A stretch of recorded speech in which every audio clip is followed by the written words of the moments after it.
in the whole management kind of thinking. It kept me thinking. The open door policy for students to come in and share their wisdom, I may say, really helped us to change. And then we tried as much as possible not only to listen to them, but having their ideas sail through in our thinking. So we transformed some of the directorates like mine into research publications and innovations, just to incorporate the ideas. Later that year, a group of students, one of them I think is one of the organizers in this good forum, came to me and said, like, you know, Prof, we really want to do hackathon. I said, like, what the hell is hackathon? It was 2019, right. And well, I mean, I couldn't be blamed for not knowing hackathons, right? Mind you, yesterday, 2 days ago, I was also in Netherlands, and I was talking to one really professor who is a vice chancellor in a very renowned university. And I mentioned these stories, like she told me, what is hackathon? So, I mean, I was not alone. And this is 2025. So we changed.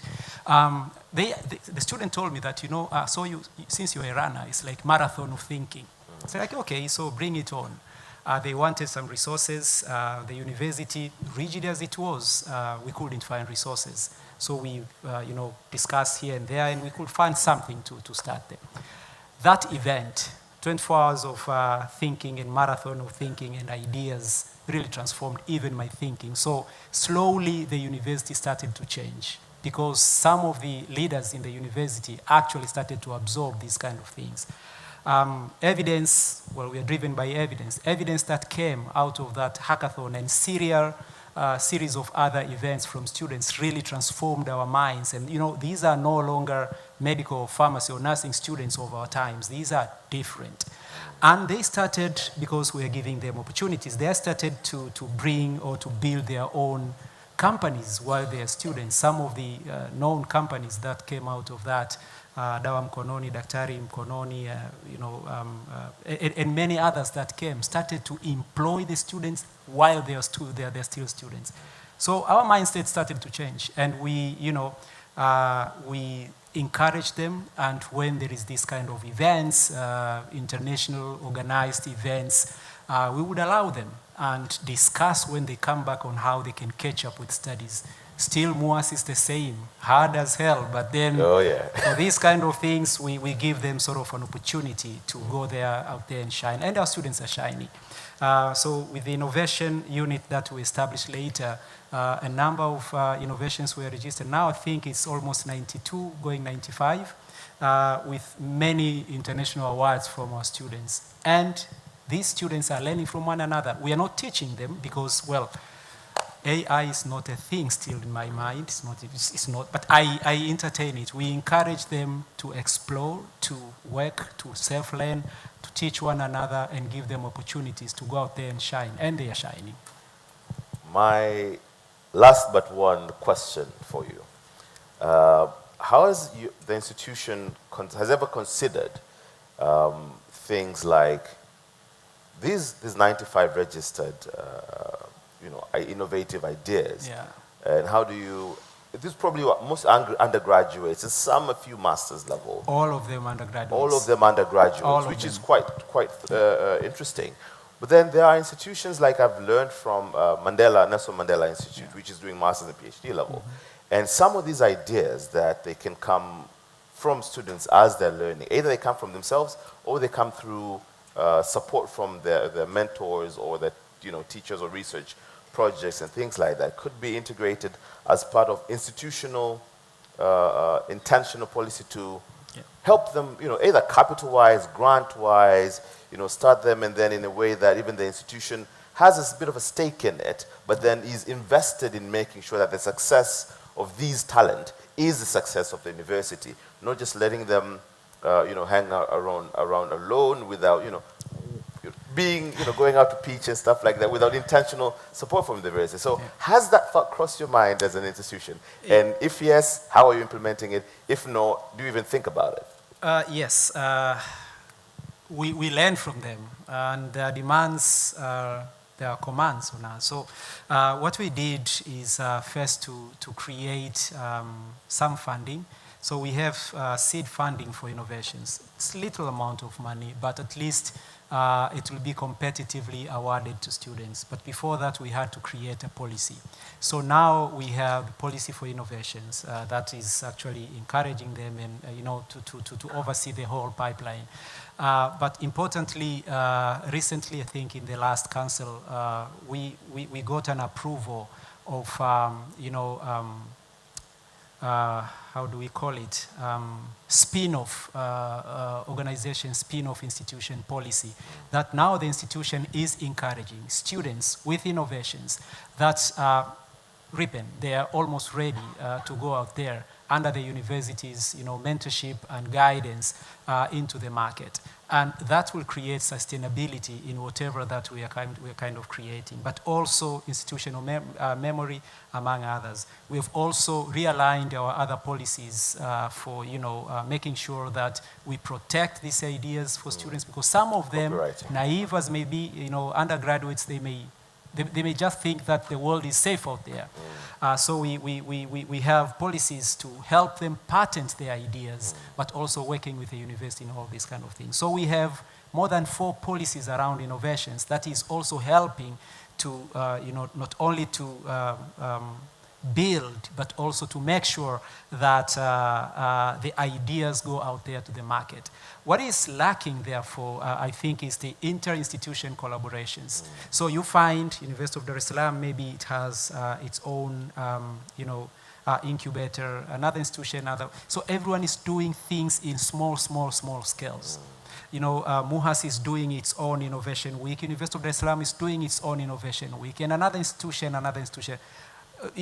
Nationally, we don't really have this kind of an inter-institution framework that we can come together, we can think together, we can, collect these resources together so that we can move further. So collaborations, cooperations is lacking because of these kind of frameworks. And I believe, again, driven by the students' demands, because, well, they are the power of today, I am sure sooner that one will come to fruition.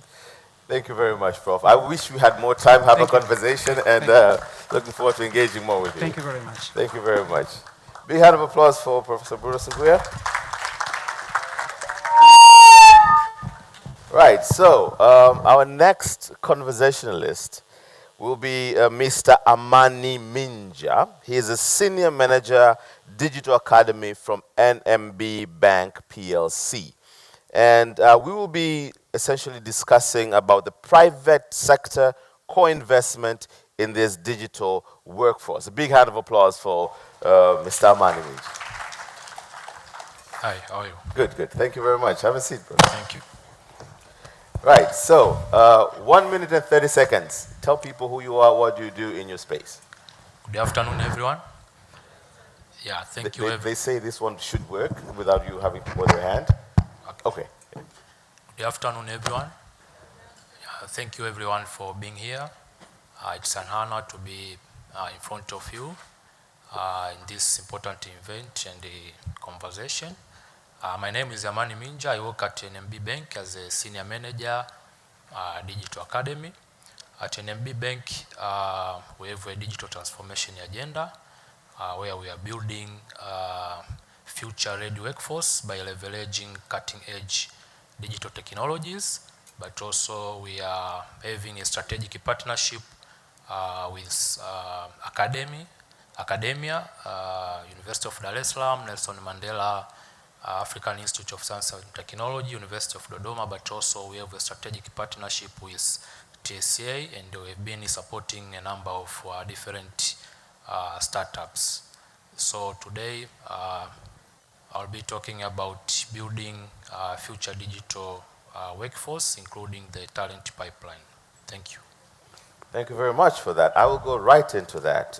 You've mentioned strategic partnerships with academic institutions, and we're talking about a pipeline, from primary school, secondary school, universities, workforce, etc., in the terms of digital economy. So can you give one example or two of models that you're working with as institutions in terms of strategic partnerships that has been very effective in producing outcome based on how long you've been running the Digital Academy, and in terms of what kind of model, how does it work in terms of, are you giving them capital, are you employing them, are you, you know, do you have MOUs, how are you operationalizing them? So the question is, what are the practical partnership models that have proven to be most effective in creating demand-ready graduates in order to strengthen the academia-industry linkages?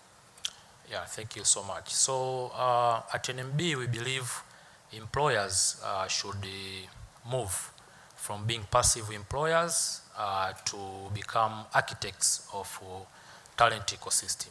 So currently at NMB Bank, we have started to conduct human-centered design research with these strategic partners in order to understand the knowledge gap and the skills gap within the academy and to see the alignment with what interest is needed. So currently, as I said, we are conducting human-centered design research, and also we have gotten a number of good insights in terms of the skills gap, for example, in artificial intelligence, data science, machine learning, robotic process automation, and also blockchain technology. But also we want to understand their context, their learning context, learning environment, but also learning preference. Some of them, they want to have a platform where they can do hands-on skills. They want to have digital labs where they can practice. Some of them, they want to have some certificates. So one of the main strategy which we are going to implement is to forge a strategic partnership with content providers such as Udemy, Coursera, Microsoft Learn, and other content providers to ensure that we have a world-class content. But also another model is creation of innovation labs. So we want to onboard the students from this institution into our innovation labs, so they can build models, for example, if it's AI, machine learning models. But recently we have received a request from University of Dodoma. They want us to give the students the challenges which we are facing at the bank, so it can be part of their final year projects, which is really good initiative for us. So we want to onboard them. But lastly, the last thing is we have internship program. We onboard students from this academic institution into our internship programs, and they go through a very comprehensive test and exams. We took students who have GPA more than 3.5 to take that exam, and once they are succeeded, pass mark is 70. Once they are succeeded, we onboard them into our one-year internship program before we give them full employment. So those are the models we are following. I think that's quite interesting. The follow-up for me will be, why is NMB interested in this as an industry partner? What do you have to gain from this? And I'm asking this intentionally because I think we've been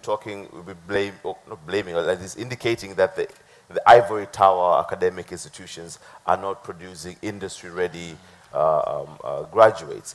For an institutions like NMB, why is this important for you? And why are you really investing even in this kind of space? Yeah, so for us, we want to maintain our competitive edge as a leading financial service provider. So we believe in talent. So currently we want to strengthen the skills and the knowledge of our employees, but also the talent which are coming from the universities to have the right skills, because we anticipate that if you want to maintain your competitive edge, you need to have people with the right skills. That's why we are establishing the Digital Academy, but also we are forging this strategic partnership with our strategic partners. Yes. So if you had an opportunity to, let's say here in front, the vice chancellors of 5 of the most institutions that you want to work with, and what would be the challenges that you'll be facing with them, and you want to tell them to help you solve them in terms of when you want to collaborate with these academic institutions? When you're looking at, what are the main challenges that you're looking at? The main challenge is the delay in curriculum update. So once we have identified the skills gap which these people at the university they need, we need to work closely with universities to update their curriculum. I understand sometimes they have other regulatory bodies like Tanzania Commission for Universities. They need to review and to approve this curriculum. So this is one of the obstacles. But another thing is some of the lecturers or the experts from the academia, the dinosaurs. Yes, they are not up to date with the modern technologies. For example, when you tell them about robotic process automation, it's a new term for them. The blockchain, it's a new term for them. So those are the main key challenges which we want also to address. Have you designed anything in terms of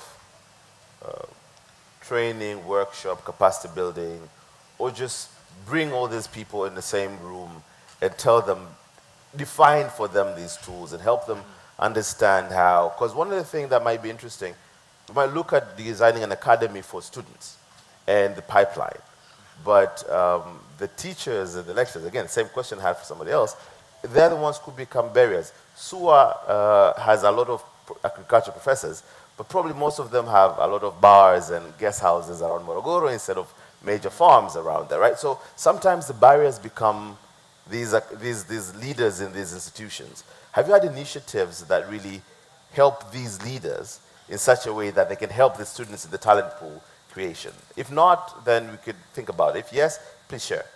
Yeah, so currently, as I said, we have finalized the human-centered design research, and one of the main recommendation is co-creation workshop, where we are going to engage all the key stakeholders to come together to co-create the digital academy strategies. And we are going also to have a collaboration mechanism during the workshop. It's going to be a participatory and engaging workshop for them to understand all the terminologies, but also to understand our direction and vision so they can share their insight. So at the end of the day, we are going to have a co-collaborated and developed strategy which will guide us from 2025 to 2030. Okay, that's at least there is that idea in there. Yeah. One but last question I have for you.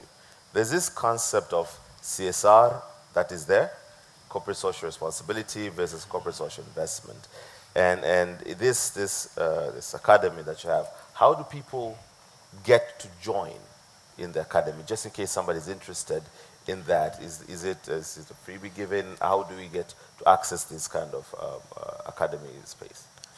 Yeah, so we are going to, as I said, we are going to have a strategic partnership with content providers, as I mentioned before, like Udemy and Coursera. We are going to pay for these courses, but for university which we have collaboration, for example, University of Dar es Salaam and Dodoma and Nelson Mandela, their students, they are going to get free access to these courses. All of the students? Yes, including our ICT employees, because our focus is emerging technology, robotic process automation, cyber security, artificial intelligence, machine learning, and also software engineering. Okay. So all the content across those domains, they're going to be free.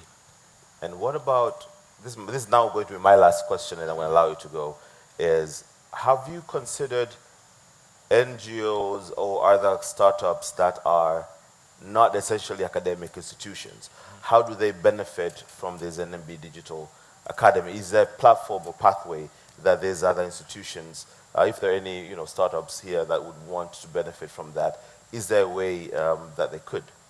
Yeah, we have been supporting different startups, for example, Amara and the others, but also we have a MOU with electronic government agents, IGA. We support their research, development, and innovation hub. So those interns from those, or employees from those startups and innovation hubs, they are going to be the beneficiary of Digital Academy.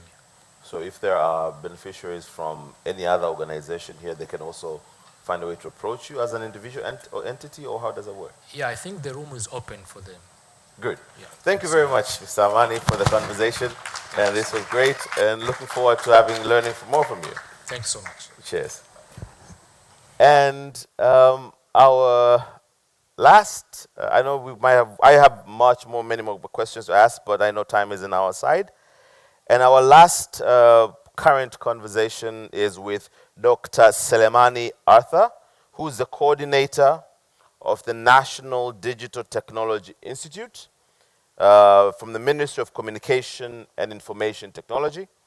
And our conversation will be around National Digital Technology Institute as the engine for national digital talent development. I am really excited to hear how the country is designed. So you may have noticed our conversation was with industry actors like NMB, but also with academic institutions, and now with the government. Big hand of applause for Ms. Dr. Selemani Arthur.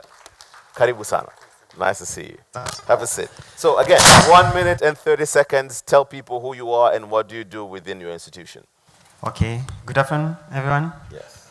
Yeah, my name is Dr. Suleiman Arthur. I'm from the Ministry of Communication and Information Technology. And I'm working at the Department of Information System Development and Services, and at the section of innovation and research innovation. And in addition to that, I'm the coordinator for the establishment of the Digital Technology Institute project. Thank you. Thank you very much. I'm going to get right into it. How does what you guys are doing practically shaping the digital workforce, right? You probably have your how the organization works and everything like that, but how do you feel like it's practically shaping the digital workforce and strengthening the talent pipeline? We are in this conversation about practical things that are going to be done. So that's the first question for me. How do you feel like the institution is working to do that stuff? Okay, thank you. As the government, you know, for us, to get into practical, we start with the frameworks. Mm-hmm. So we establish national frameworks, like policies, laws, but also strategics frameworks. So for instance, now we established the National Digital Economy Framework, strategic framework, which it was 2024 to 2034. Mm-hmm. But also now we are in the process of establishing the National Startup Policy. Mm-hmm. I think which is going to the National Startup Policy. Yes, so we don't have, so we are in development now, currently, but also we are now updating the National ICT Policy, which the ones which we are now having, it was established in 2016. So with all those documents and other frameworks, the output of it, we are focusing on the practical, or skills. Yeah. So apart from that, also we are as a government, we are constructing the infrastructure, ICT infrastructure, to support the initiatives, but also capacity building. That's why we come to the National Digital Technology Institute. Yeah. But so you're creating frameworks and policies that will allow for these things to take into place. That's one practical thing. And I know as a government, you can't be implementers of everything, right? So the startup policy is a very contentious conversation, but we'll get to that at some point. So my second question will be, what are the key opportunities that you see within your institution, and what are the challenges that you see within your institution in terms of constraints that make it difficult for you to do your job, and how can they be solved, and what are the opportunities that are low-hanging that you're seeing you can easily lodge into in terms of implementation? So what are the opportunities and what are the constraints? Okay, let me just go direct to the Digital Technology Institute. Yes. First of all, maybe let me introduce the Digital Technology Institute. What is it? Maybe someone can ask you. Mm-hmm. So Digital Technology Institute is it's a fourth generation institution of which the government is establishing that will be focusing on the digital technology, and basically it will be skills. And we are planning, it's planned to focus on 80% skills and to only 20% theory. So it's going to be a different kind of institution apart from how we operate now here in the country. So, and it's going to allow students without regarding their backgrounds, that we don't care if you have a bachelor, diploma, whatever. In just what we look, you have an innovative idea, so you can be admitted at the institution. But also the training will be having industrial and academia. So it will be industrial coupled training model that should be used at the institution. So there'll be an instructor from the industry, but also the instructor from the academia, so that we can get the skill that we want. Yeah. Now that you mentioned that, I'm thinking, isn't the government trying to create a new university for digital technology? How different is that from already existing, technology? I mean, universities. And this is only focusing on digital. Digital is essentially a tool that could be integrated in multiple other institutions. Is not essentially a degree in itself, right? So maybe to help other people who don't know really how the institution is it functioning as a degree awarding institution, or an institution that really enables other institutions to integrate digital pipelines? And where do you get your trainers, if anything? Yeah, okay, thank you. Digital Technology Institute, it will be providing certificates and diplomas, but it will be applied kind of knowledge provided there. And we'll be having like short courses, starting from 2 weeks, 1 month, even the maximum is 1 year. So that's what we are planning. And it's the difference of it is, of course, it's going to be established legally. It's just not going to be because it will be having a different kind of mode of operation. That's why I can tell you that even if the industrial technical personnel can come and teach at the institution. So it's not a university? It's not a university. It's not under TCU, but it's training people. It will be under an activate. As an activate, yes. Okay. That's important to know, because... And it will be focusing on the emerging technologies, like artificial intelligence, data analytics, cybersecurity, visual realities, and things like that, emerging technologies. So how is it linked to existing institutions? Because this is the question that I had. So in terms of the challenges we had in terms of the pipeline, there are institutions like Mwimbili, like University of Dar es Salaam, like Nelson Mandela, that are already generating skill-specific graduates that are in the pipeline that we're trying to work around. And the Digital Institute really tries to embed, if I understand correctly, these digital skills. So have you had conversations, or how is the structure around that allows for the engagement with these existing institutions, so that they could support each other, so that we don't duplicate efforts and generate just another university? Thank you. We already started the engagement with other universities, like University of Dodoma, Dar es Salaam University, Mbeya University, and SUZA from Zanzibar, but we are going to cooperate with other universities. And currently we have invested more than $1 million USD in creating new laboratories in emerging technologies, and now we are on the way to have that kind of, but we are preparing to send some other guys from the university to get some training on the practical implementation of the emerging technology. We are cooperating with Korean guys, Hanyang University, because they have that kind of model, that industrial coupled. So it will be a quadruple helix kind of institution that the academia, the government, the industry, the community, all together are going to work together so that we can have the expected product, skilled labor. My last question.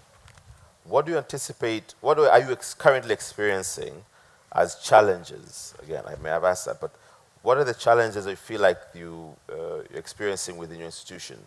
And are there ways to solve them that you're currently experiencing with that space? Yeah, we have some challenges as a country we are facing, that is a cultural change. Because in our institution we have good curriculums, but the industrial cooperation to the university or to the institutions is kind of low. And that's why we are establishing the institution under the it's a legal establishment. And currently we are collecting we are getting stakeholders engagement, collecting some information that how are we going to shape the institution so that it won't be like other institution, because we might establish an institute, then it just become like other universities. So we are going to establish legally so that no one can change the modality of training to the institution. You can see now, like, it's difficult to get an industrial instructor to come to the university. But with this institution, it's going to be legal that if you're an expert, we don't care that you are academic performance, but what you look is your skills. So you can come to be a trainer at the instructor at the institute. But also we are inviting other peoples, especially startups and other innovators. They'll be having their space there. So we are going to help startups also, starting from their idea stage till the upscaling stage of their development. So it will be having multiple opportunities to everyone. My only worry is that you might be duplicating COSTECH, and probably I don't know how different that will be, because COSTECH has Buni Innovation Hub and has given birth to a lot of startups and things like that. But I am quite optimistic that the government has decided to engage in establishing an institution in terms of digital technologies, and I think that's a right step to the right direction. Yeah. So otherwise, thank you very much for your time today, and that is our time. And thank you very much. Thank you so much. We hand of applause for Mr. Sinawai. Right. So that being said, I hope that we've had a well-rounded conversation from the people in academia to industry to government in terms of what is interested in and what they're trying to do. And thank you very much for your patience and attention. Cheers.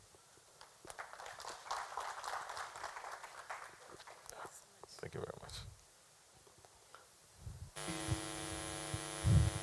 Asante sana Dr. Luidiko with the team. So now tuko kwenye session yetu ya mwisho kabisa, the last session of the day, which we are trying to finish it by 3. Is there ISEC team here? ISECers, mpo? Hey ISEC! Hey ISEC! Hey ISEC! Okay, don't mind me, I am an ISEC alumni. So we have a session with ISEC that looks around youth as a missing middle, strengthening Tanzania's early stage pipeline for Vision 2050. As we spoke earlier and throughout, that it's not just that we need policies to be there or finance, but also the right talent. And looking at we have 61 million Tanzanians. 60% of them are below 25 years of age. So you would see what it means to actually have almost a large number of youth in the country, and how do these organizations like ISEC, Global Shapers, Rotaract shape the future and the potential of this youth to achieve DIRA 2050. I'm going to call a keynote speech from Ms. Dina Daniel, who is the country director of ISEC in Tanzania. Karibu sana. A round of applause, jamani ISECers. Hampo.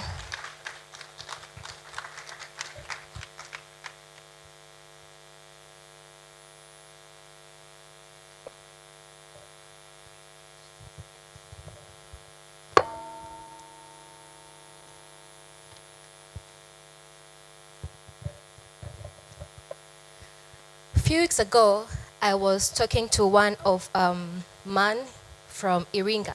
He's a 21-year-old, full of ideas, full of vibes, and full of fire. And in the middle of our conversation, he told me, Dina, I want to build something for my community, but it feels like I can stand from anywhere.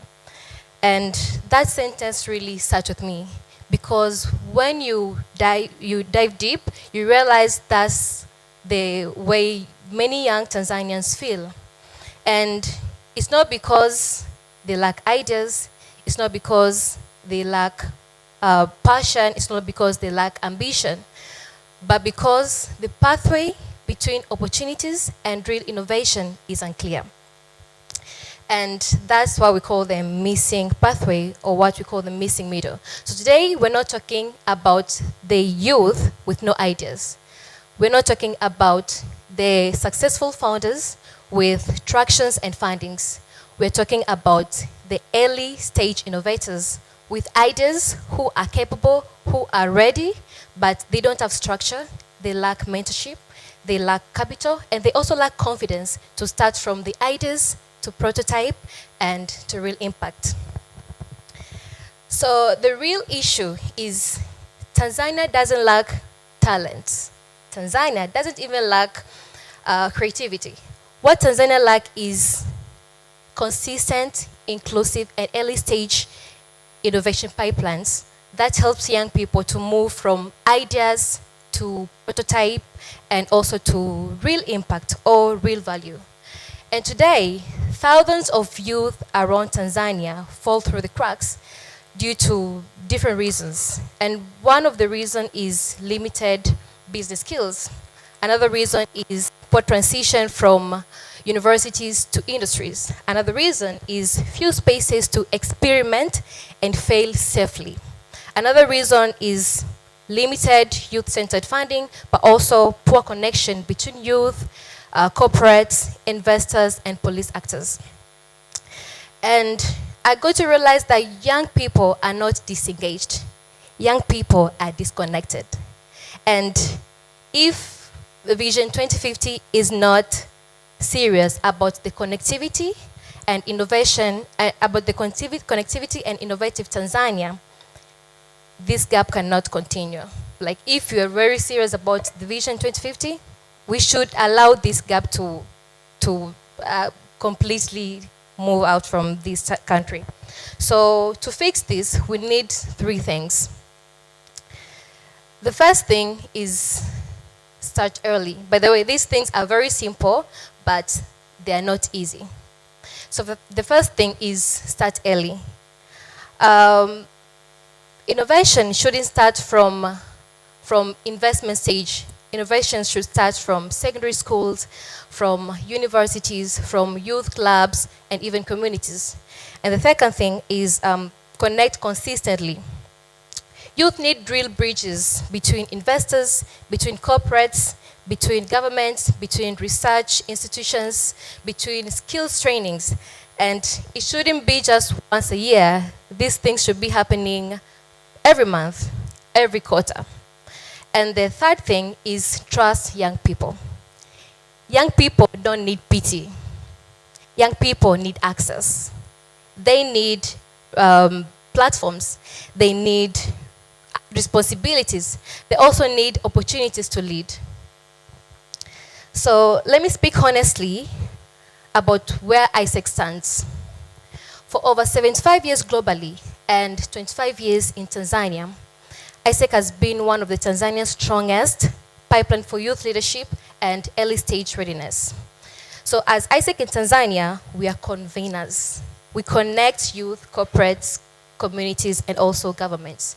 We are also a contributor to national innovation agenda. Through practical projects, SDG partnerships, and international exchange that shape real skills. We're also a talent pipeline developer. We prepare youth with teamworks, problem solvings, and also entrepreneurial readiness long before they even start their business. And now, as ISEC in Tanzania, we are expanding this impact through Youth to Business Forum. This is a national platform that connects young entrepreneurs with business leaders, investors, and policy actors. So when you look at all of this, we realize that what ISEC in Tanzania does is strengthening the missing middle by preparing youth not just to dream, but also to build and to deliver. So to CEOs in this room, founders, policymakers, and ecosystem builders, young people don't need us to speak for them. Young people need us to open doors. And I dare to challenge you today, and you might take this as a call to action. Try to mentor early-stage innovators. Try to welcome youth into policy conversations. Turn events like this into collaboration spaces and not just inspiration spaces. Also, take risk on young founders. Without forgetting, build with youth and not for youth. Because when youth rise, Tanzania rises. So going back to my story from the guy from Iringa. So as we were finalizing conversing, he told me, Dina, where should I start? And I told him, start anywhere. Start with what you have and don't walk alone. Because this ecosystem is built for you. At this time, it's actually start to work the way it should. So this is a call to every one of us, and it's the truth to all of us, that the missing middle is not a gift, it's a responsibility, and it belongs to us. So with that, please allow me to welcome Michelle Mugo, who will dive deep into this conversation through panel discussion. Thank you very much.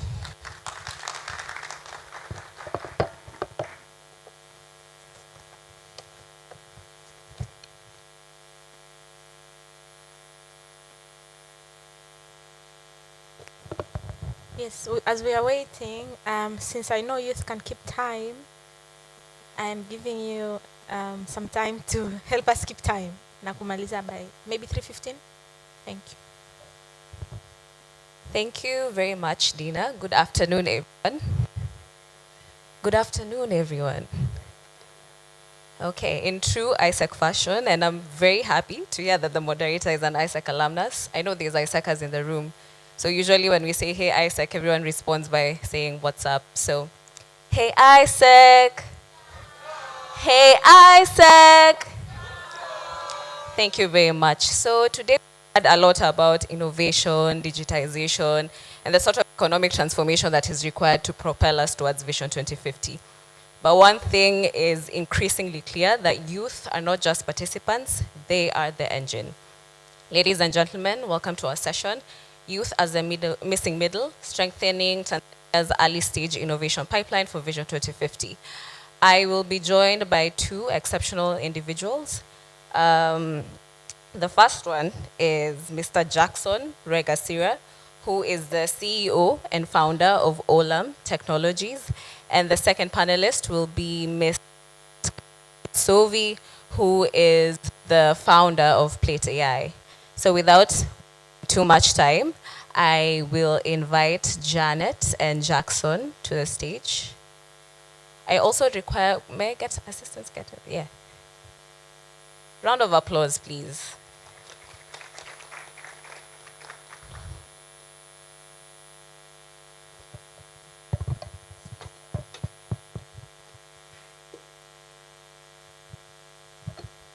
Okay. Thank you very much, Janet and Jackson, for making time for this. And I think in the benefit of context, I will give you guys a minute or two to give us context of what you do, where you started, how you started, and what problem did you seek out to solve with the ventures that you started. So let's start with Jackson. Hello, everyone. Good afternoon. Okay, my name is Jackson Regasila. I'm the founder and CEO of Olam Technologies, which is a tech company diligently dealing with tech solutions. And our flagship product is the Athos 360, which is a multi-school management system it is data-driven and AI-driven, aiming to solve school basic problems in terms of daily operation, but also to scale up in terms of learning making this learning very easy and funnier to the students. So at first, we started as a chatbot, a school chatbot system called Shule Kiganjani, which it was very basic, very simple, and we didn't have any customer at first.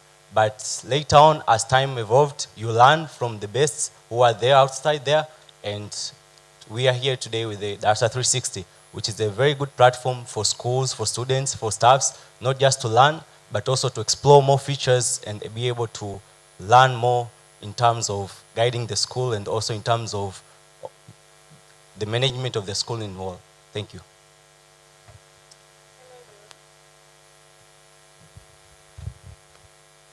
Hello, everyone.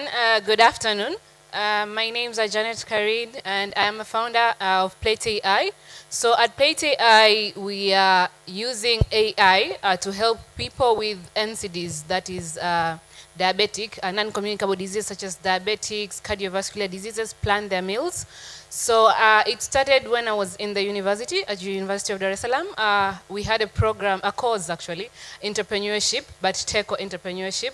So we had to come up with an idea which is tech-based, but also solves a challenge in the community. And at that moment, I realized I had two close family members that were suffering from diabetics, and I had to literally write every day their meal plans. And I was like, are there not apps that are existing that solves this problem? Then when I went for a search, I realized that most of the existing apps that are there, they plan foods for Western cultures. They don't involve the African context. So I was like, I'm going to make this. And from there on, I made a sample proposal from that course. Afterwards, I got into opportunities after I graduated. So that's how I really created Plate AI.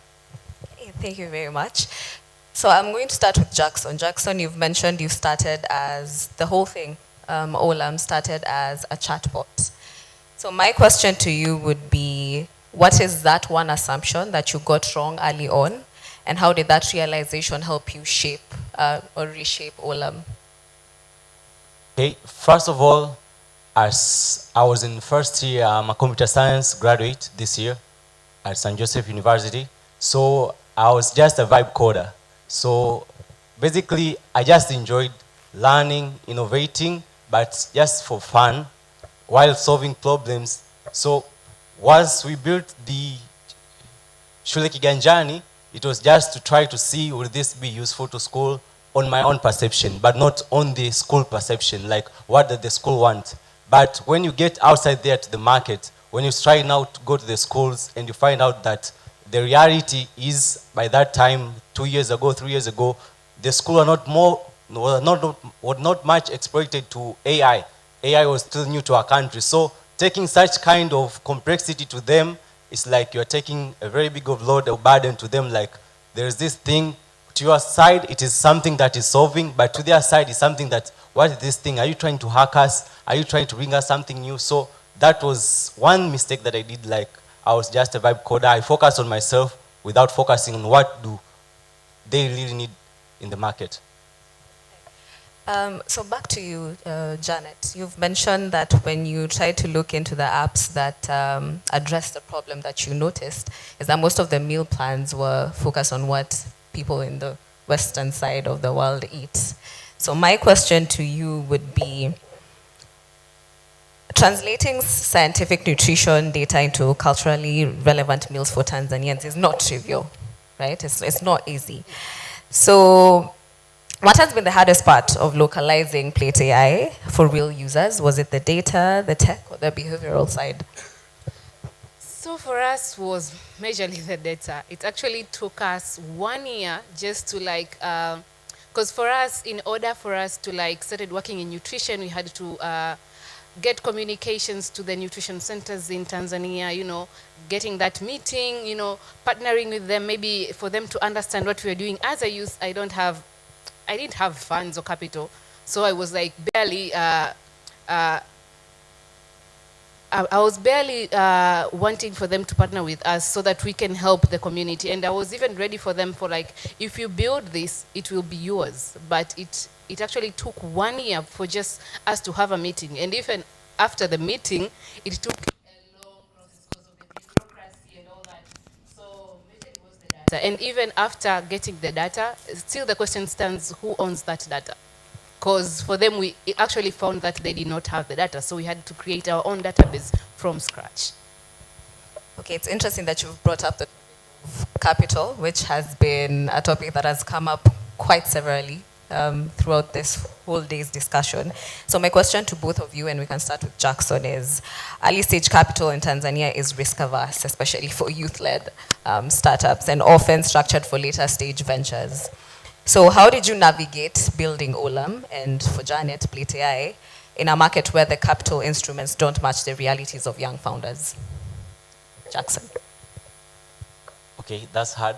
But on my side, I didn't first go for investors. I started as my own. So it was just something very simple and quick. It was just someday I was sitting on my phone and I just wrote on my status that I want to start something. If you're interested, just DM me. So the first 18 people to contact me, I just automatically took them. Then later on, I started sorting out. As time goes on, you keep learning. So as time goes on, we started going. I started teaching them, like, because I knew how to code, so I started teaching them, the ones who were computer-based, how to develop chatbots, which were school-based.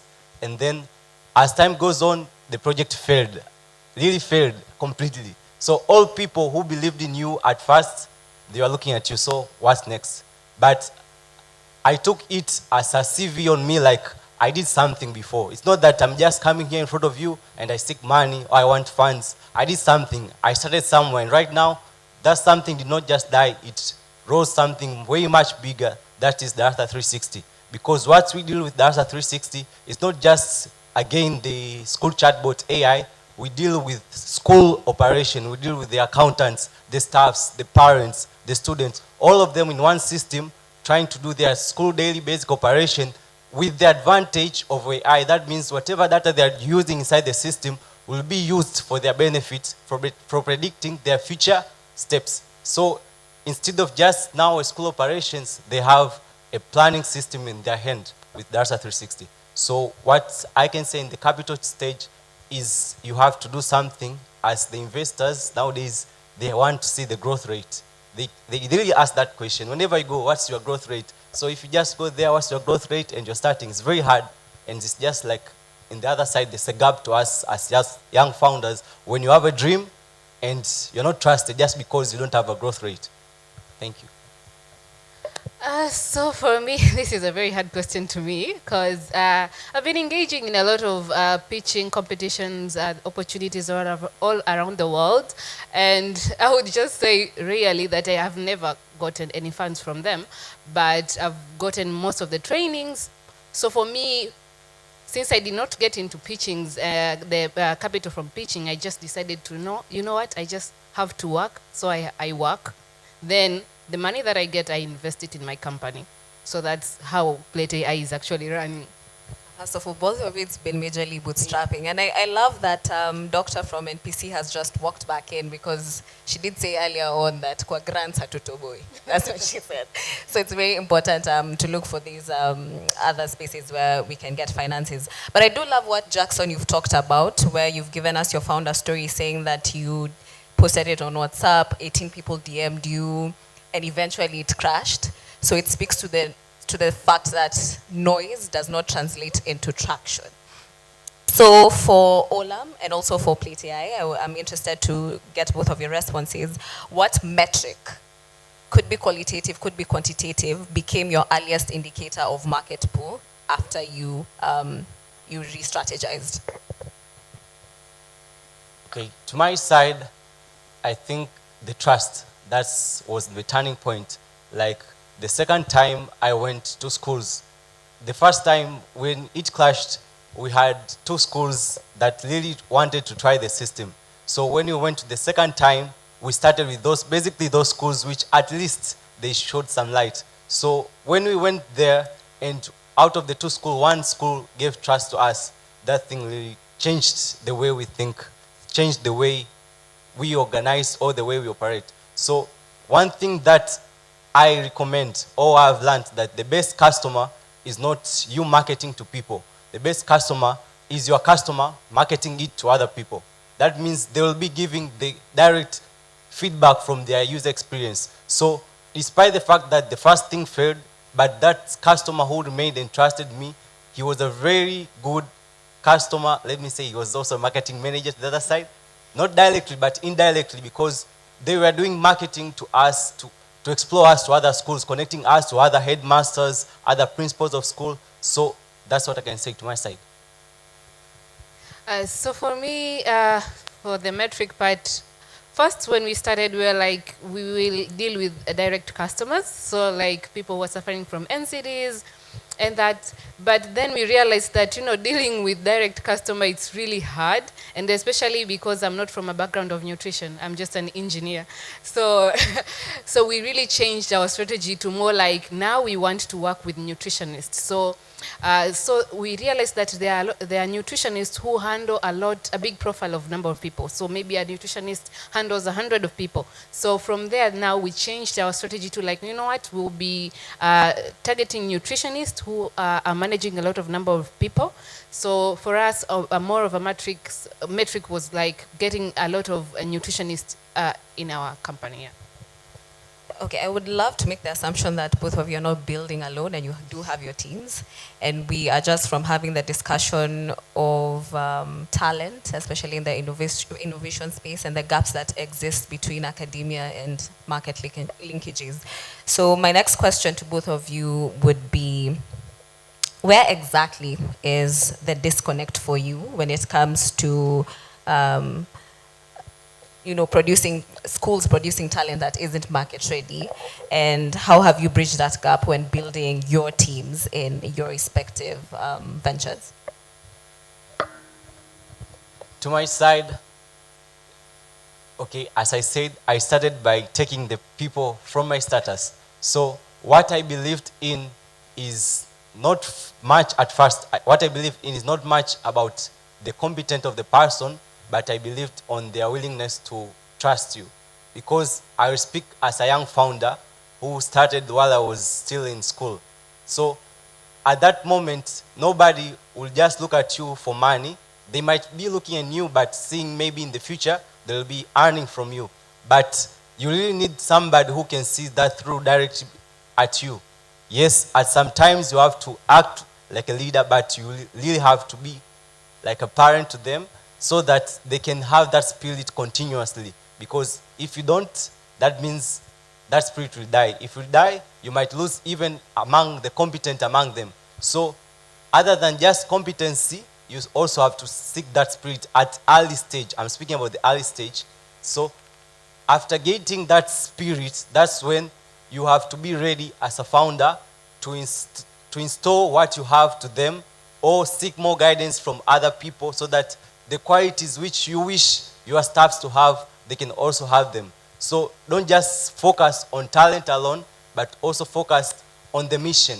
We always say that as an early foundation of a company, you may not focus much on money, but focus on the mission. Do the people who are in your team have the same mission as you, or they don't? Because if they don't, you might not be building, but might be destroying. Thank you. So my answer goes not far from what Jackson just said. For me, I also started with friends, a couple of friends who had the same vision, but after some time, the struggle is real when you're starting a startup. After sometimes, they go, and then you have to find another people, recruit them, then becomes the same cycle. People come and go, and then I just realized that there are some of the positions I don't have to recruit permanently, especially the development, the coders and all that. So I had to take it as a consultancy job, and just have my one consultant person. Then the other roles, I recruit them. So that was for me. Okay, I would love to address the elephant in the room, which was addressed by Doctor in the morning, is that we saw an impressive round of pitches in the morning, but not a single woman-led startup. So my question would be, what challenges have you been navigating, especially in the innovation space as a woman-led startup? And what is something that you wish would be addressed either by policymakers, government, corporate actors in the ecosystem? So I'll give you a little story of one of the challenges I faced. So we were meeting an investor, I with my fellow co-founder, and my fellow co-founder is a male, and I'm the female. And, you know, I've been pitching all over the time, and I'm like, this time I'm giving you the time for you to like pitch, and, you know. And he pitched everything, and he asked questions, the investor, we answered. Then the investor, when he was giving comments, he was like, did you just place this lady because she's a female, and you know you want some grants because she's a female in the team and she leads the team?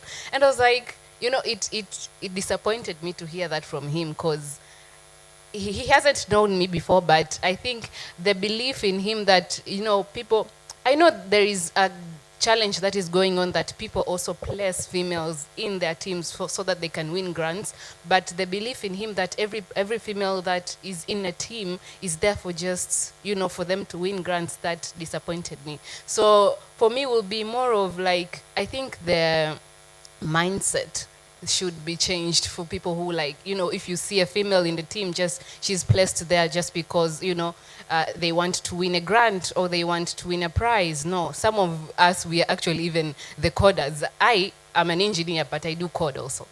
Yeah. Interesting. So this brings up another question of what investors actually look at when you know, looking for startups to invest in. And my question to you, Jackson, would be, aside from the pitch decks and the excitement, what other things have you seen that investors look for? First of all, investors look at their money. What are you going to do really with the money? I can give a vivid example with the current situation in our country. I think some startups might be going a very difficult trust, especially when the investor is not from your country. So you might be trying to impress him, but with the way things are going in his side of you, he just cares about his money. So that's the first thing. But other than that, I say the other thing, they really focus on the growth rate. So this can be a challenge to us as young innovators, as young founders, but it's something to their side. If you take it to their side, it's something good, but if you take it to our side, it's something bad. So those two are the things which I can clearly point out quickly. Another thing that the investors focus is the person, you as a person. Because the way you present yourself can give a person the direct feedback, like who you are, what do you do, how good are you, with the way you stand, the way you dress up, the way you speak, the way you move, who you interact with. When you go into a room, who do you start to speak with? Those all things, there might be small details which matter, because just imagine an investor might have hundreds of people who are asking for the seedings or for the support. So the investor has to be very sensitive into selecting. So the way you dress up, the way you speak out, the way you go in front of people, even off the camera, you really have to impress, or you really have to be at your very best level, so that when you want to really seek an investor, don't just speak out directly first. You have to show up in terms of everything in all around. That's all. Thank you. Okay, thank you. Unfortunately, we've been told we only have 5 minutes at the time. I'm pretty sure now it's just 1 minute. But in the audience, there's very many young people. Some of them, it's their first time being founders, and they're still trying to figure things out. And the last question that I would pose to both of you would be, if there's a young founder in the audience who has zero leverage, does not have networks, no track record, no investor success, what is the first strategic move that they should make to become credible in a market as pragmatic as Tanzania's?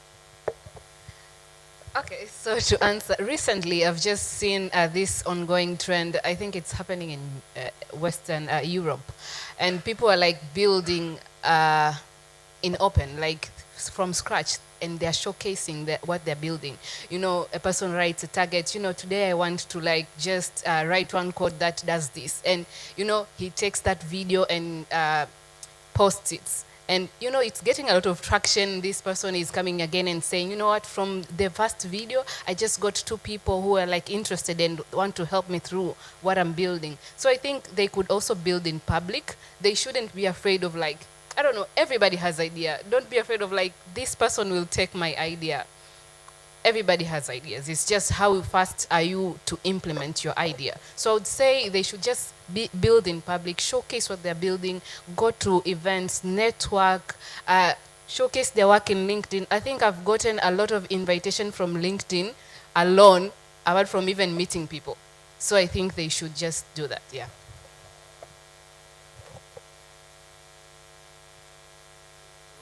To my side, first, for any young innovator or founder listening to me, you really need a support of a technical person. It can be a leader or anybody who you think you look up to. It doesn't have to be somebody very famous, but it has to be somebody who, when you look up to him, you know he can guide you. As we have very young minds, sometimes we might be coding. Like I said, I was the very vibe coder. So sometimes we might be developing stuffs, thinking you're solving a person, but you just really need one person to be able to tell you that this way you're going is not right. And I really thank God I really have that person inside here, Dr. Ridiko. He really helped me on that one.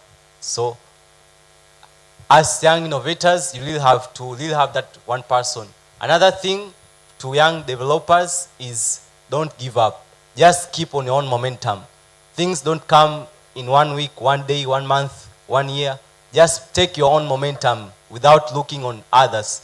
Sometimes you might have to go through the very hardest path in order to make it, reach it there where you want to reach. So, and don't get over yourself that once you have reached one stage of life or one success or one achievement, that's the end. Because sometimes an achievement might prevent you from going to your very higher level. In other ways, we usually say this saying that make the sky your flying space, not your limit. Thank you. Okay, what a fantastic way to conclude the conversation. Janet here has underscored the importance of building in public, and Jackson, on the other hand, has underscored the importance of support, resilience, and pushing the limits.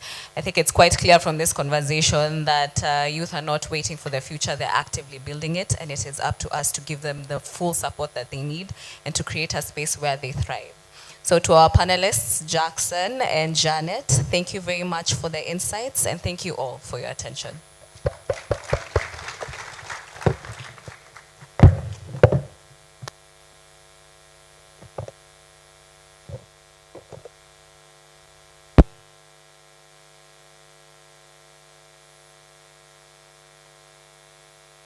So asanteni kila mmoja ambaye ameshiriki kwenye kila panel. Thank you for your attentiveness. Thank you each and every one of you. And that was our final session for the day. We have gone from looking at the missing middles from the youth, looking at what other nations are doing, learning from the creators themselves, and also getting to see what our nation is planning to do. That way we can align to the opportunities. I think we have had a great time. Let's put our hands together kwa kuwa tumeweza kukaa mpaka mwisho. Hongera kwa kukaa na kuelewa na kujifunza. Jipigie makofi. Na unajionea aibu jamani. Asante sana. Now I would like to bring up the ecosystem manager of the Tanzania Startup Association for closing remarks. She was also the co-moderator. Maureen Morlel, karibu sana. Makofi kwake tafadhali. Well, this is what it means to wear so many hats. Asanteni sana kwa uwepo wenu. Thank you for your time. Thank you for staying in this room for so long and your contribution. So one of the things before we close, we have a link which you can also scan kwenye your card. Give us feedback. Give us feedback on the themes of today. Give us feedback on where you'd want us to improve. What themes would you want us to improve next year? But welcome tomorrow. In that link, you'd also be able to give feedback around how NMB can improve their products and services. But also if you are in fintech, there is feedback you could give of what NMB Sandbox can provide to help fintechs have a very good building space. Kwa hiyo make sure you scan either your ID or you can scan one of these, the ones that written scan to give feedback na hizi ziko hata nje, and then give us the feedback. But also pictures zimekuwa uploaded, so when you scan the link, you'd be able to get pictures of today. They will still be uploaded, kwa usipojiona, just know you'll see yourself later. Asanteni sana. And one of the other things, we've partnered with the Citizen, who is our media partner for this, and they are providing 1 month free offer from WannaClick app. So if you're here, you have the app, or you want to use it to get news, just see them in their booth. They will activate your subscription for 1 month free. Make sure you take a chance over that offer. Just as Amy Rose said, we had a very good discussion today, and it reminded us about how youth and startups are the future of Tanzania, and how they are placed to actually drive this vision. Looking at the capacity at which our country is, 60% of the country population is youth under 25. So a lot of energy has to be put about what youth is building, their human capital, the fund around everything they're doing, policies to focus on things they are building, which we now call startups, but they might be the big corporate next 2050. They are the big corporates we are looking towards. So please, please, and please, let's focus on that. So tomorrow, we will move from what we had today to capital. We will deep dive into venture trends led by SSC Capital and leading investors who will unpack how Tanzanian startups can raise funding from pre-seed all the way to exit. We'll also have legal frameworks for VC and private equity. This will give founders clarity on the laws and policy shaping investment in Tanzania. Apart from that, with our co-partner, Women Creating Wealth, we'll have a very powerful session around women's financial inclusion, which has been one of the key highlights of today, not seeing women in the pitching. So we'll have that discussion tomorrow, which explores real pathway to unlock capital for women-led ventures. Apart from that, we'll have side sessions, which will get even more hands-on. PwC will do a practical workshop on financial due diligence, and Breakthrough Attorneys, a session on corporate legal governance. We know some of the startups work directly with corporate, others work with VC, so make sure you attend this session. Ask questions, get to know how things are running, get contact of these people. You never know, one day you're on discussions on the tables, these are the people that would help you. And thank you again to all speakers, partners, moderator, exhibitors, and everyone who was here today. This has been a powerful session. We had expected to have a guest of honor who could not make it, but probably tomorrow or the day after, he will be here. May we all rise up?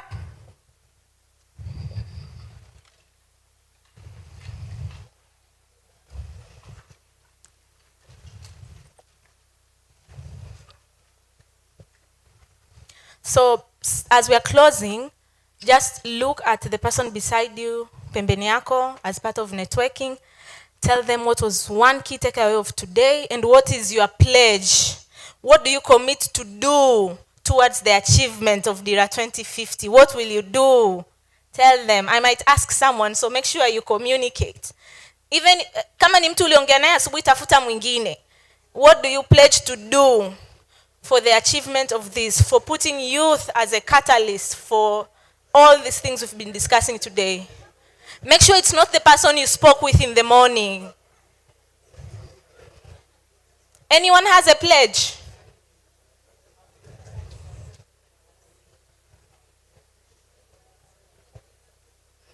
Au tumechoka?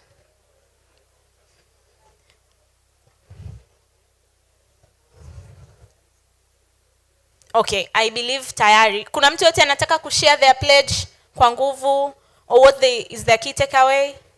Yes? Anyone? Yeah, karibu. For a second.